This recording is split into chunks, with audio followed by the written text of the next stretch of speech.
Lords, I'd like to follow the noble lady Baroness Burt, and I'd like to pay particular tribute to the contribution from Baroness Hunt, which I found insightful and helpful.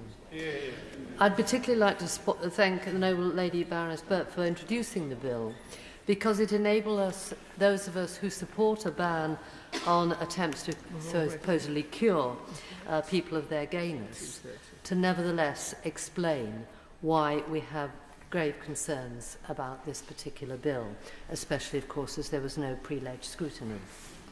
Like everyone, I hope, in the House, I'm certainly not anti-trans, and I'm not worried about what consenting adults do in public or in private. But I'm worried about children and young people, and it is about safeguarding that I want to speak. I certainly support the outlawing of conversion therapy with regard to sexual orientation, and I'm respectful of trans people whose lives are greatly improved by their change in gender. However, there are major risks affecting transgender issues in relation to young people.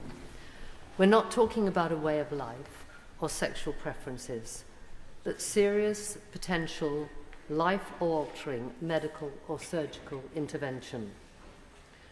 Our former colleague, Baroness Ruth Rendell, campaigned against female genital mutilation and helped introduce laws that made it an offence to send a child abroad for this procedure. I wonder what she would have thought about prescribing pills to a 16-year-old, which could lead to infertility, loss of sexual function, and physical complications, without very thorough advice and counselling, and at an age where the decision to end the possibility of childbearing is surely too young. And I should know. Just as some people are sure from an early age that they're gay or they'd be happier in another gender, I always knew I would never have a child. But it took until I was 26 before a surgeon was willing to take the step beyond just taking the pill. And even then, he took me to a psychiatrist for an assessment before he actually booked an anaesthetist. And that was only to tie my tubes. I don't regret the psychiatrist, and nor do I think it was inappropriate. And I was 26 at the time, not 16. Puberty blockers, which are given off license, they've not been licensed for transitioning children. They're the same drug as we use for chemical castration. This is wholly more significant than just tube tying. Yet this bill risks criminalising any psychiatrist, therapist, teacher, doctor, perhaps a parent or a church minister who seeks to engage with that youngster and test their request to transition. Is it not a duty on any surgeon or prescribing medic to be absolutely sure the young person really understands all the consequences of such a life-changing and irreversible medical interaction before they simply affirmed and assented to the patient's request? There is, of course, an interesting question as to whether this bill only covers discussions about a discussion about whether the patient is certain they want to make a change. What about the discussions the other way, the automatic gender-affirming treatments, which come close to persuading someone they want to transition? Perhaps it's those therapists who are engaging in conversion therapy, albeit directing someone to transition as a way of resolving unhappiness or dissatisfaction in their current life, or mere confusion because they are still very young. That's not neutral exploration. It's one-way advice.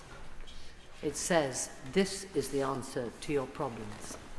Sometimes it is, but the idea that we criminalise discussion, which explores the reason for the desire for change, and which checks that the young person fully understands the impact of physical change, possible, probable loss of childbearing and sexual function, probably before they've even enjoyed good sex. Now that is ludicrous. Informed consent, especially at 16, needs complete understanding. 16-year-olds can't vote. They can't have a tattoo until they're 18. They can't marry until they're 18. So while we believe that marriage, which can be undone, we've already had examples of that, can't take place until they're 18, we seem content for a 16-year-old to risk their future without the benefit of talking therapy to ensure they understand the risks. My friend's daughter started hormone treatment at 16. Within months, her voice had broken, and she will have a man's voice now for the rest of her life, from age 16. There are practitioners very happy to speed transition for young people, irreversible changes without parental consent. Gender Plus, for example, markets itself as follows. A post-assessment referral to our associated hormone clinic is available to those 16 years and above. Hormone clinics will be run by a hybrid, offering in-person or virtual appointments, though consent must be taken in person. The clinics are nurse-led, run by a nurse consultant who has several years' experience with GIDS, the Tavistock. So apart from final consent, a nurse-led virtual consultation is all that is necessary for that agency for potential life-altering, irreversible medical intervention likely to lead to infertility. It is this unquestioning affirmative approach which is not open-minded, and it's at odds with standard practice in all other clinical encounters. My fear, despite what the Noble Lady Burt says, is that this bill will outlaw anything other than unquestioning affirmative treatment, and I could not support it in its present form.